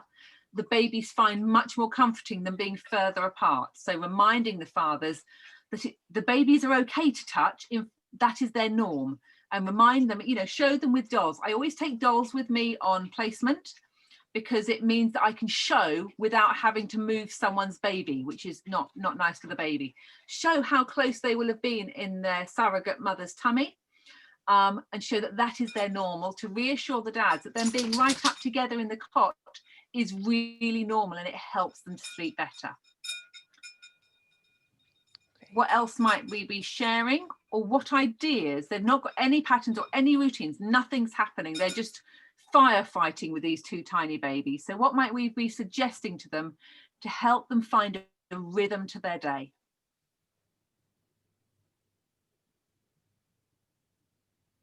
Maria's typing. Yeah, we'll wait for Maria. See, we can make it work. Sleeping routine, yes. So we might have a bedtime routine and talk to them about what would they like. Get them to imagine what their older child's bedtime routine is going to be like, and use some of the elements from that from being a baby. So if they imagine reading a story to their 6-year-old, let's start putting in books for the babies. If they love singing, let's put in the song. So what's important to them? Talk to them about what they remember from their childhoods. It can be really good to connect to childhood. Obviously, if one of them had a traumatic childhood, you're going to tread very carefully. But, did their parents sing them a special song? Did their nana sing them a lullaby? What music did their parents like? So actually making those connections can calm the parents as well as that calming the baby. Reassure parents they're able to handle this. They can do this. It's not about you being the competent person and the only one with the answers. It's saying you can do this. I'm going to give you some tips and tricks to help along the way, but you are able to do this both together and when there's just one of you with the babies. Very important, that building up their self-confidence, particularly as they are men together who have obviously not carried a baby for 9 months. So there's not one of them in that partnership who has, had that experience of birth, assuming neither of them have had a child before. So they're, very new to this. And because they are gay, they may not have felt as comfortable in circles like antenatal classes or preparation classes. So it may be that they've had less antenatal education because there are not as many spaces for them to have that in. They haven't had those perhaps more typical conversations that if you imagine a pregnant woman in your office, she's had 9 months of getting other people's opinions because she looks pregnant. So people will come and tell her things. As a gay dad, you don't look pregnant because you are not holding a baby. So you haven't had 9 months of people giving you advice and tips. So they haven't had all those experiences. So sharing information with them, pointing them to where they can get information, and helping them to find their own group. There are groups online for new adoptive parents. There are groups online for gay parents. Help them to find people who have been in this situation before. And for many people who have been on a surrogacy journey, but if it's an IVF journey where it's been in vitro fertilization, test tube babies, they are more likely to have twins or multiples than other families. So in those surrogacy groups, there are more people who are twin parents or triplet parents who can go to for advice. So helping them to get into those networks. Right, please, yes. So although they did not carry the baby, I would think by pure intuition that skin to skin also would be, even between that, quite, Absolutely. We know that for fathers, their hormones change after birth. So men's hormones change as a result of becoming a father. So having skin to skin gives them the optimum conditions for those hormones to change in themselves. And they're likely to have been there at the birth. So actually there's very little difference between a biological father, and one of them may be the biological father here, we do not know, or being completely surrogate parents. And we know that because those men's hormones change, the oxytocin still works. So oxytocin works for anyone who is holding a baby. So absolutely, skin to skin and that real bonding to get those feelings and emotions and hormones going. Very important. Thank you. Caroline? Okay. Yes, please. Have you ever looked after triplets? I have, but not as a full-time maternity nurse. So I've gone in for sessions and support, but I haven't lived with triplets 24/6 or, that sort of full yet. But have you got any suggestions on how you would feed 3 babies at the same time? Is that possible? No, it is not safe. It is not safe for one person to feed 3 babies at the same time. So you need to make decisions with that family over what support do they have. If there is going to be many situations where one person is in charge of 3 babies, be that a maternity nurse or the mother or the father only, then you'll need to get into routines where you are feeding one, then another, then another. So instead of doing it at the same time, we are going to do it in 2 slots, 2 babies, 1 baby, 1 baby, 2 babies. Okay. Because there is no safe way of feeding 3 babies without bottle propping. So we're going to help the parents to find as much support as possible. And this is assuming they're formula feeding, obviously, but they will have to make decisions over who is fed first and who is fed second, and swap that round. Often with triplets, you will have one triplet who is significantly lower weight than the others, because they are almost always premature. They have much more likelihood of birth problems. So often you will have one that is medically more vulnerable. So often that is the triplet that you will feed more frequently on their own anyway. Okay. If the mum is breastfeeding, again, she's only ever going to have 2 boobs. So learning tandem feeding, but there's always going to be another baby coming into that mix. The majority of triplet families either formula or combination feed.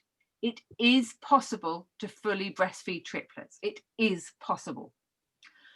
But it needs someone else to do everything else. All the mother will do for the first few weeks is really feeding at that point.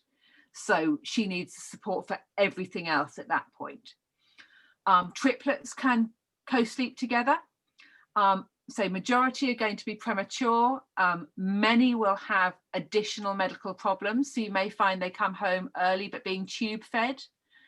So it may be that actually not all 3 are bottle feeding at the same time anyway. You may have 1 or 2 on bottles and 1 still on a tube. You may have triplets who do not all come home at the same time. So it is often the case that 1 baby comes home first and then another, or 2 and then 1, or 1 and then 2. Mm-hmm. Generally, they don't all come home on the same day because they have more likelihood of having more medical needs. And of course, those medical needs will not progress at the same rate. So often you are supporting a family who has 1 or 2 babies at home and are making daily visits to the hospital for the 3rd. So with triplets, it is all about routine. Again, not in a Gina Ford way, in a let's just survive this. We have to make sure we've changed the nappy, changed the nappy, changed the nappy. Now we need to feed, feed, feed. And you get into those rhythms because there is no other way to do that. So with triplets, that reassurance in terms of responsive parenting, that we know from the science, we need to responsively parent 50% of the time or more. So reassuring those parents, you are not always going to have all 3 babies quiet and happy. Sometimes 1 or 2 babies will be upset. You will not harm your babies. We need to make sure they're responded to most of the time, But if it's not all of the time, this is okay, because you are, you know, you have 3, you have to balance the decisions. So that reassurance, like Maria had said, that they can do this, that it's difficult, and to support them to get as much help as possible. And triplet families do often have starter maternity nurses who will go in there for the experience, or 2 maternity nurses, one who's more expensive and one who's cheaper. So, you know, one who has the experience and one who is there as an extra pair of hands learning for those first few weeks. But again, you know, helping them get into those networks. You just took it out of my mouth. I was going to say, if there are families that actually hire more than 1 maternity nurse because of the circumstances. Yeah.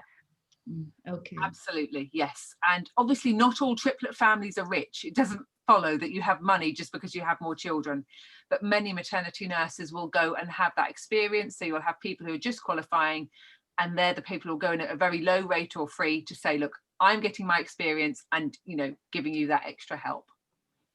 But yes, it becomes even more important that you are getting into a pattern, simply because that's the only way to cope. There isn't a perfect scenario there, you know, because you don't have 3 parents, generally speaking, or 3 breastfeeding mums or 3 breasts. So you just have to make do. So reassuring that parent that as long as it's more than half of the time that their babies are being responded to promptly, that is all that they are aiming for.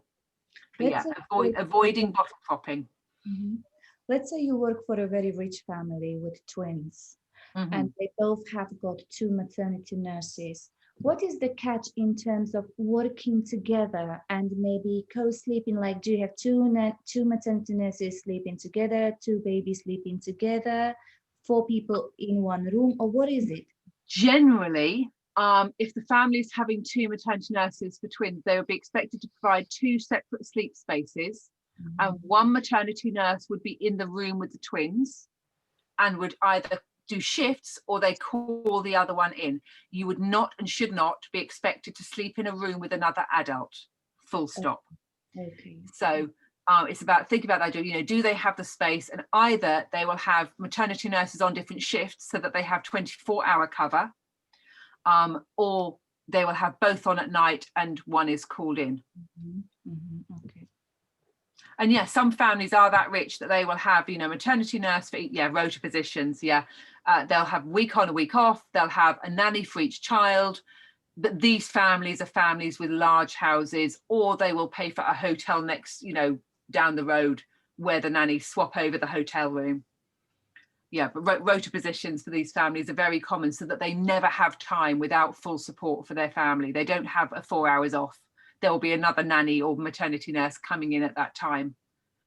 You know, Caroline, that Monaco job, right? Yes. Says it needs overnight maternity nurse only to a 7-month-old child, but it obviously has to have a second person for daytime. And they also had nannies. So what is that? I can't remember what it said. I sent it through, but I can't remember the data. But basically, some people have so much money that they can afford to have 1 person for each child at every time.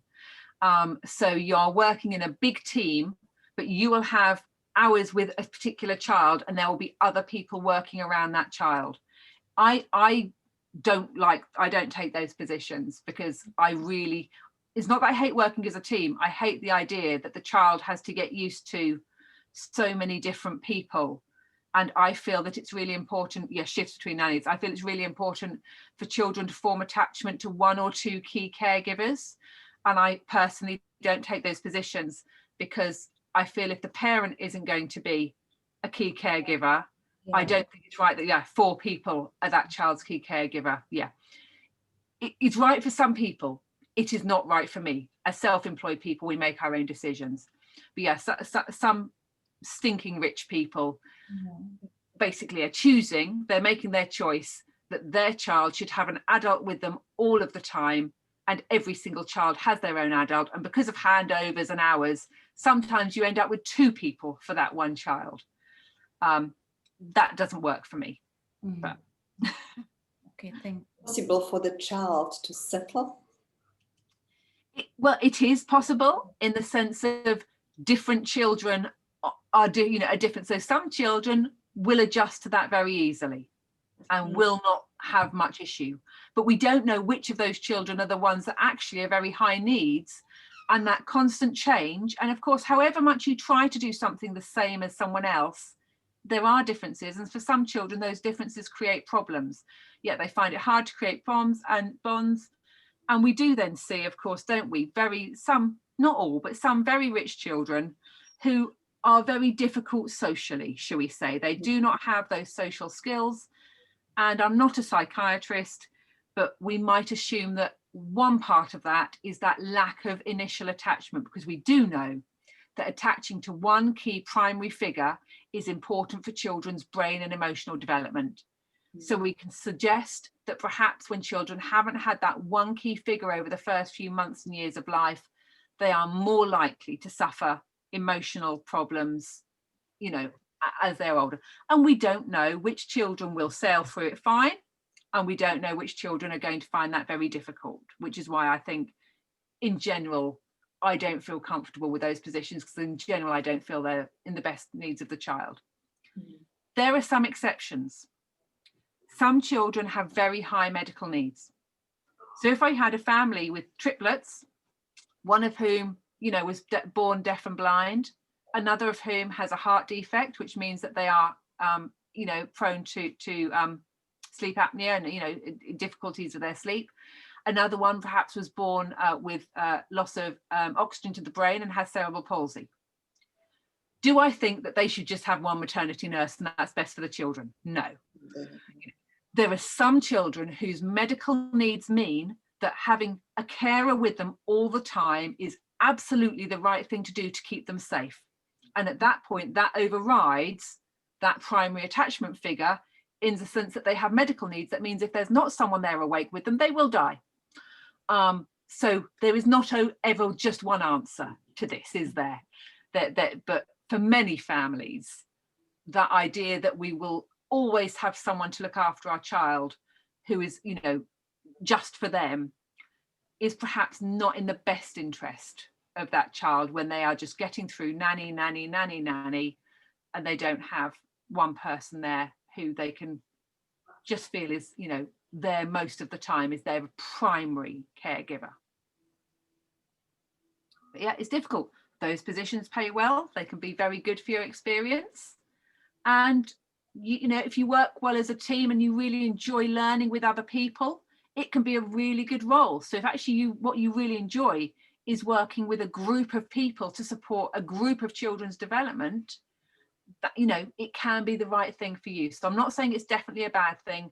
It's something that you need to consider and think, what fits with me? How do I work? What do I think is important? What, you know, what do I want from money, from time, from, you know, if you love having 2 weeks on and 2 weeks off, then a rota with one other person might work really well for you. And, you know, just one other person, you might think, yeah, we can make that bond right for the child. And I've talked to the other maternity nurse or nanny.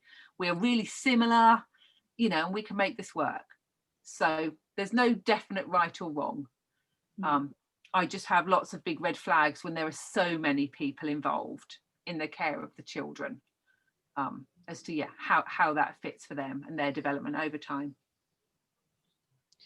Caroline? Right. Yes, please. May I ask one more question about sleep? Absolutely. I'm just worried because I have a 10-minute video to show you. Oh. Okay.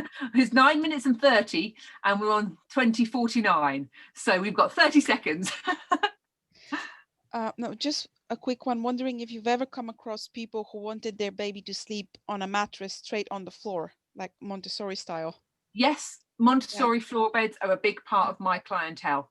I have a lot of clients who are bed sharing, co-sleeping, Montessori, exploration parents. I have no issue with that.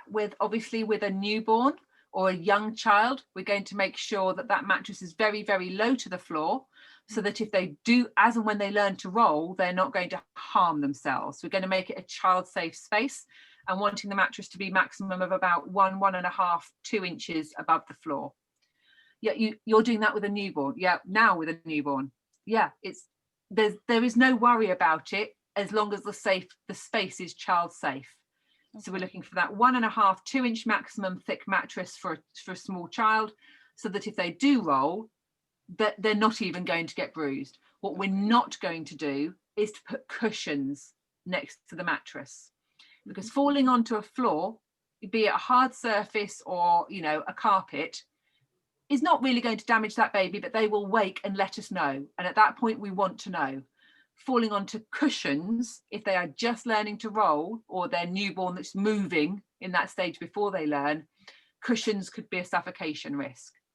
So it's all about creating a safe environment, but there's nothing intrinsically that makes a cot safer than the floor. Okay, I was just wondering about that. So and for older children, when we're talking, you know, toddlers and you know, preschoolers, that sort of thing, I'm very, very in favor of those, because it gives the child a lot of independence over where they go and how they're accessing their parents for support. And it enables the parent to be close to the child, but to move away as well. So it helps, they can settle them on that floor mattress, and then the parent can get up and move away much easier than settling them in a cot, which involves reaching over. So I'm a big fan of floor beds where it's right for the family. So if I understood well, Maria, you sleep on a mattress also, like the baby? Maria wouldn't, as she's a maternity nurse. So she wouldn't. Bed sharing with a baby is, whether it's on a bed or a floor, that needs to be the parent, the mother, preferably the breastfeeding mother. It would never be appropriate for a maternity nurse. But yeah, if mum is doing that, and you would come and pick the baby up and support the baby at that point.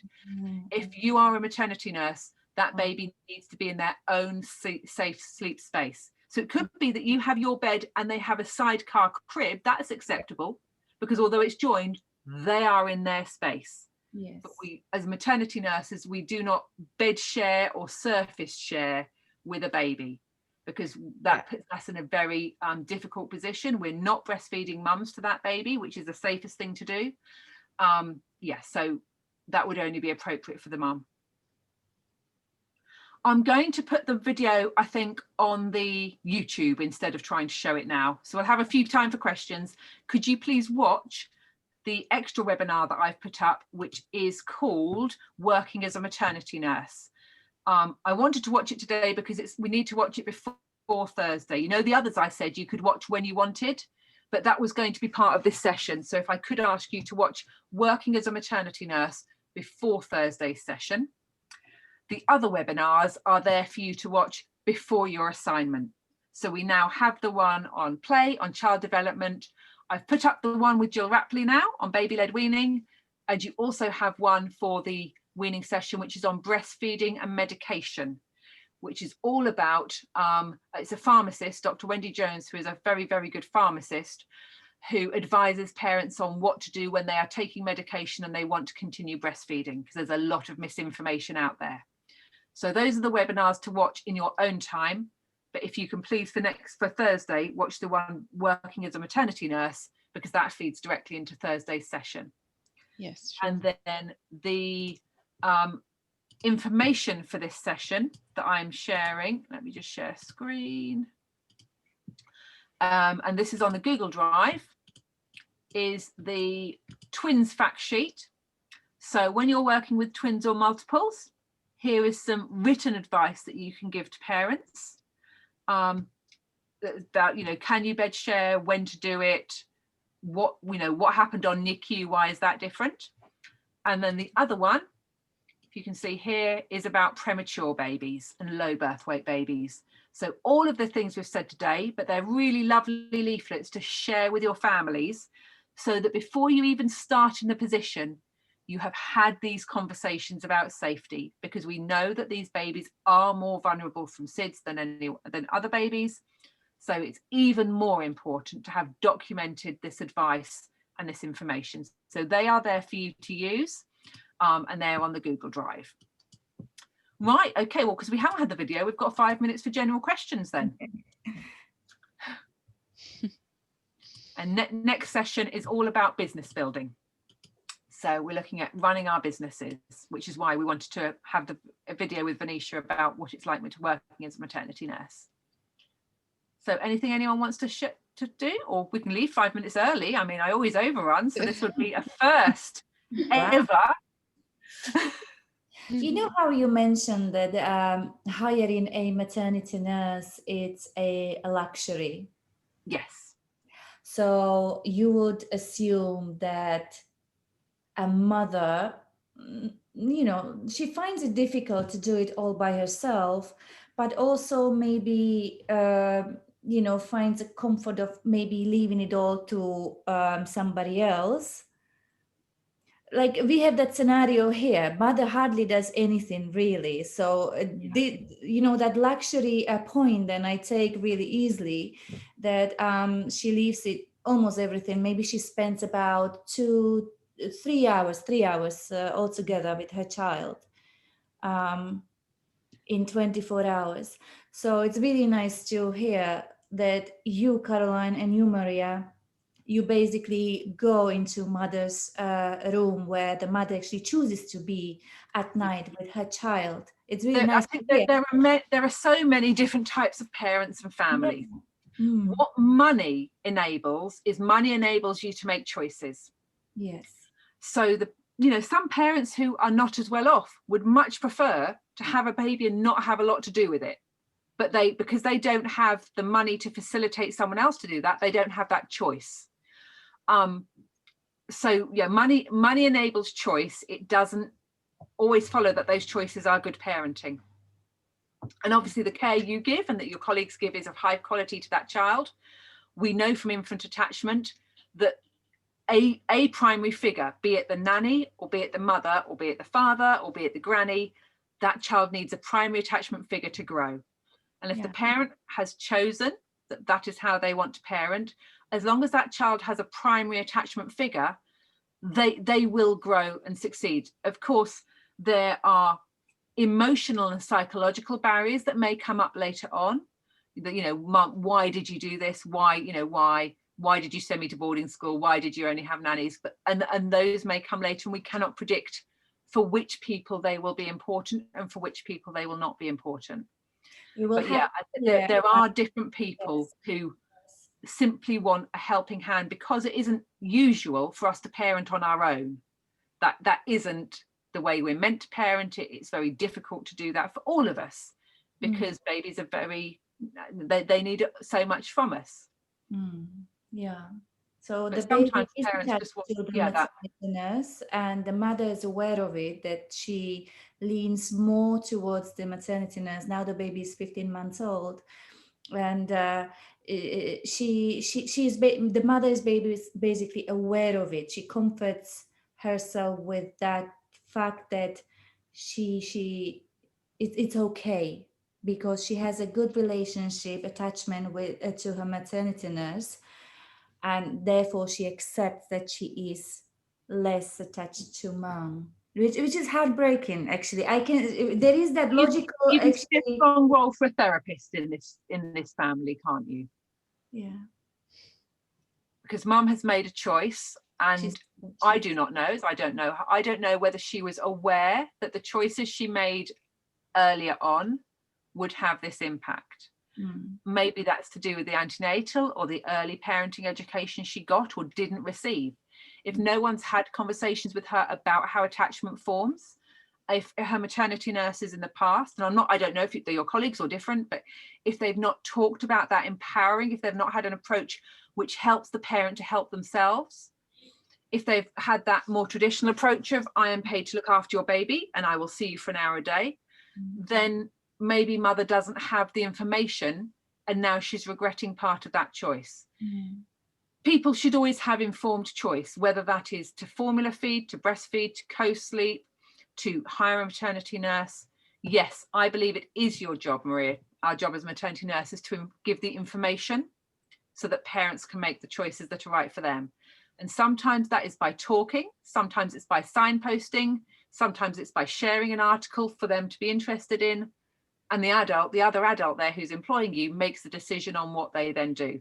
But I absolutely agree that it's our job to say these are the impacts of the choices you might make, and they are your valid choices to make, but let's look and find. Just the same as we'd say, well, sure, if you don't want to breastfeed at night, that's fine. I need to let you know that that will impact on your supply. And for some women, that would actually, you know, mean the end of your breastfeeding journey. Of course, we don't put it in that short way. It would be a lot bigger conversation, but fundamentally, you can choose to stop breastfeeding at night. It will impact on your milk. You may stop breastfeeding. Is that what you want? Is the conversation we would have. And in the same way with this family, sure, I can take after your baby, look after your baby all the time. After around sort of, you know, 6, 7, 8 months, your baby will fixate on one primary attachment figure. That will probably be me. Are you okay with that? The conversation obviously is going to be huge, but that's basically the information, isn't it?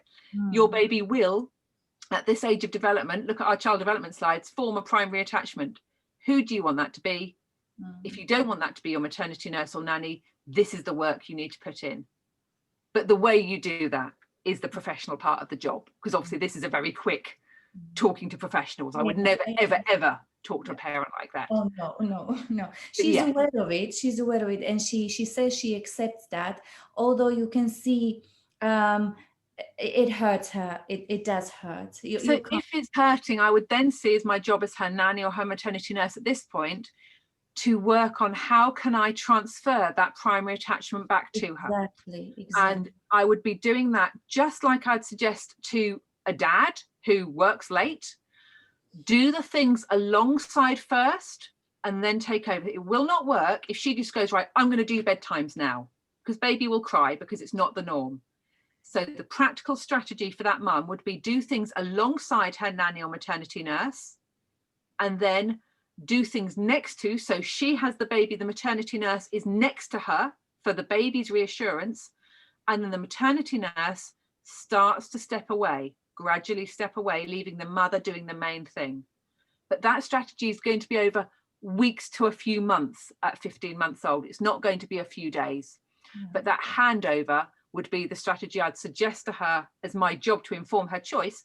If you would like to make a change, if you're feeling that this isn't the right balance for you, this is how we can make the change to transfer that attachment back and to build up your and the baby's bond, and reassure her that the baby does have that bond with her, but it's always something that can be built on.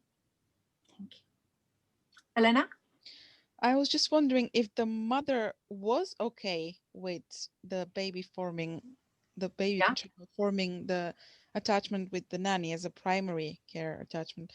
What happens then when the nanny leaves? Because nannies don't stay forever, maternity nurses don't stay forever. No, I mean, sometimes they do, and you'll know from our royal family that they had a nanny for, 20 years and invited her to their wedding because frankly, it was their mum. Yes, but that's very rare, isn't it? Yeah, so the same as for any child, if they have a break in a primary attachment figure, which might be a divorce, a death of their mother, the nanny leaving, their one nanny, that will have an emotional impact. So we cannot predict, again, like we can't predict on a child the impact of their parent dying or divorcing. Some children will have very different emotional reactions. Some children won't have a reaction until they are teenagers or in their adulthood. For some children, it won't really have the biggest reaction until they become a mother themselves. Okay. Everyone is different. We don't know, but we do know that that would have a reaction with that child similar to any other break in that bond. Yes. Sad, but it is. It's what happens. And so it's up to you to decide, where you want to work. And if your vocation is being that one maternity nurse or nanny to give that primary attachment for a child who is very rich but does not have that, that can be just as important a vocation as helping that, breastfeeding mum with doing a cesarean who's co-sleeping, who just needs someone to just pick up her baby because she can't and then give it back to her because she cannot do that right now because she has a big cut in her tummy. Both of those roles are valid. It's about where do you see your career going? Where do you want to support? Because all children deserve support. All parents deserve support, whether they're rich or poor. We're not saying that, kids should only have, help, or parents should only have help if they are poor or if they have triplets. Everybody can have support. It's how that support comes that is the important thing. And you can make just a bigger difference to a really rich, parent who, had a baby because she thought it was the next thing to do because all her friends were doing, and she's never really got that maternal bond. You can actually make just as big or more of an impact on that mum as you can on the mum who knows she has that bond. She just wants an extra pair of hands because she had twins, and 2 hands, 2 twins. Yes. So, right, I've now gone over again. Okay. You knew I was. Your fault. It's all of your faults today. Yes. Right. So please do watch. So much. Please do watch the video that Venetia is on, the How to Be a Maternity Nurse. Maria, the missed session is now on that YouTube as well for you to catch up on. And so we've got 4 other webinars for you to watch at some point before your assignment. Right. I will see you on Thursday for our last session. See you on Yes, thank Thursday. you, Caroline. Bye-bye now. Bye.